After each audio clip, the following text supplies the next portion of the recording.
This is so...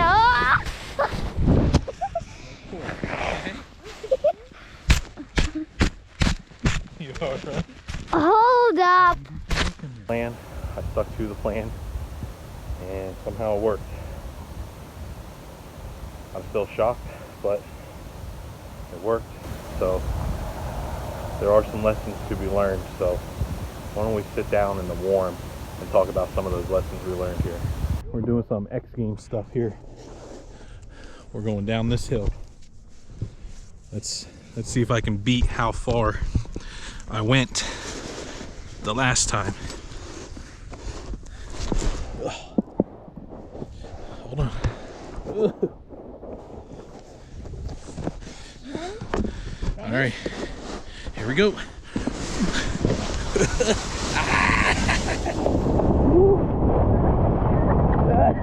Come on, beat my record. Beat it. Yeah. Okay.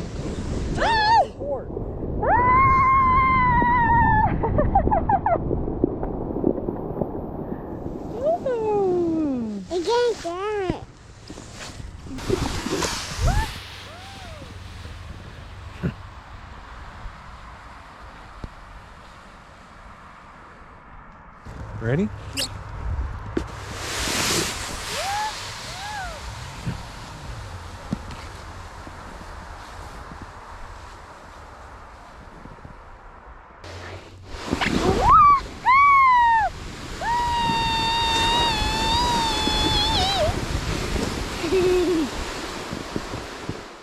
This is so much fun. This time Daddy's going sledding with my little sister. Here we go. Bye. Oh. You went forward. That was...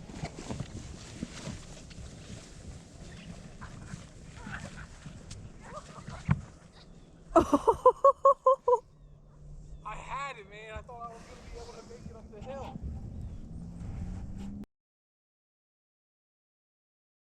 We are taking our rig into the dealership for some maintenance. So we've been in the rig full time for just under 7 months. So we are now going to take it in for a ton of warranty work. I didn't really have a chance to go around and show all the befores of everything that was wrong.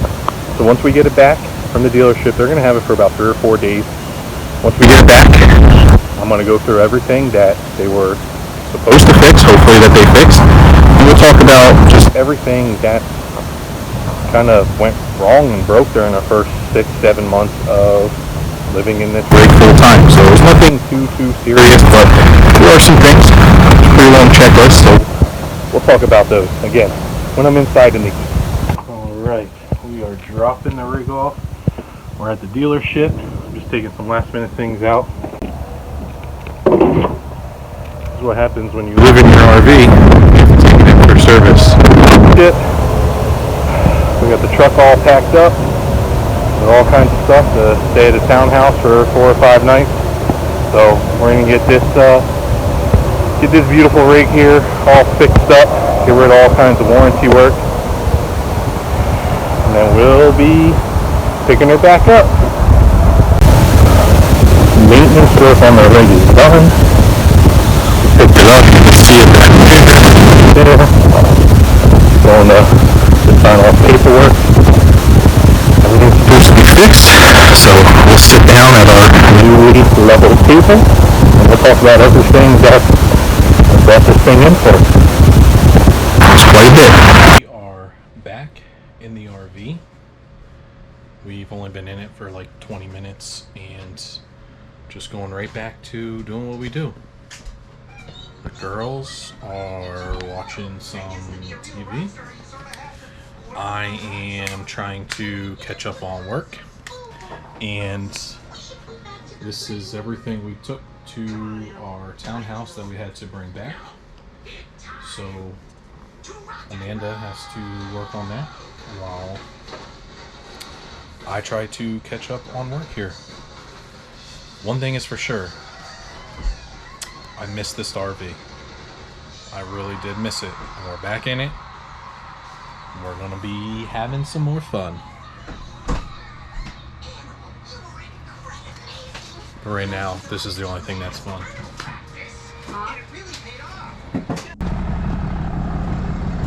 We promise to share the good, the bad, the ugly of RVing. Winter RVing can be bad. It can also be very fun. But when it's bad, it's bad.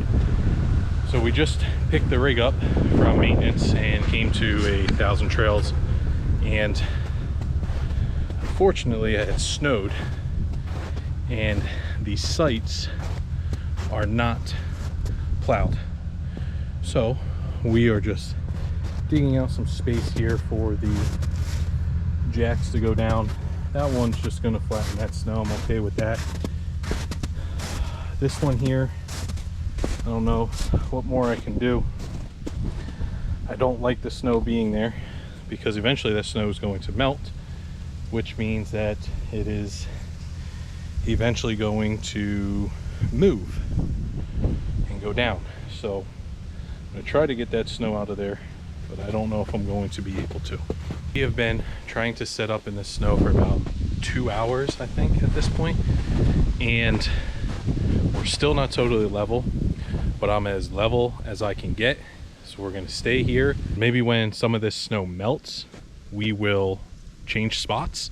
But as you can see, every single site here is just covered with snow. You would think that they would plow some sites. They plowed the roads, and the person that plows lives here. So I was kind of hoping we could have found a site that was plowed, but we didn't. So we're setting up unlevel, not going to be fun, but that's part of it.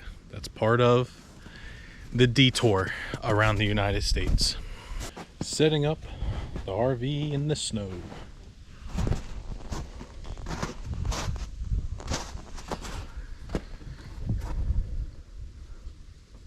All right, we have had multiple run-ins, if you will, of our water freezing. So we've had a few different ways that it's happened. We have had the water freeze at the spigot, which I'm actually using the neighboring site, since nobody else is here, to use their water, because that one gets a lot more sunlight than ours, which is here. This one has just been frozen the whole time. So I actually connect the heater hose there and running here. So this morning, yesterday was like a nor'easter, and it's like -8 degrees. So we just filled up the tanks beforehand. That's what we do. We don't ever run the water nonstop anymore. The water was frozen at the actual hookup pretty much all day. I just got it unthawed.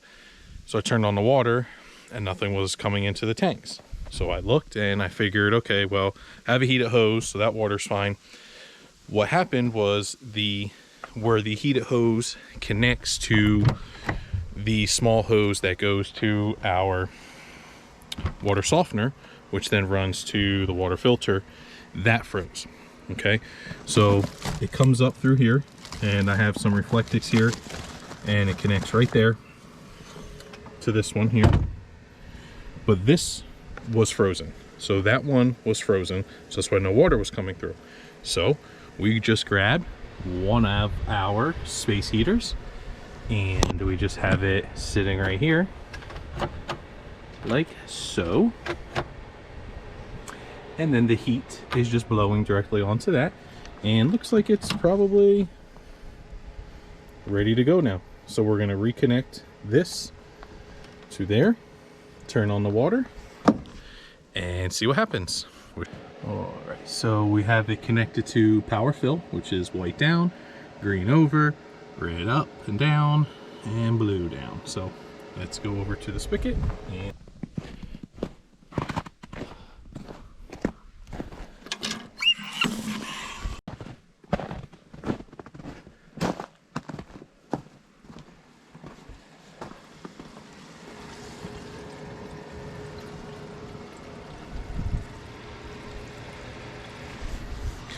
And now you probably can't hear that, but I can.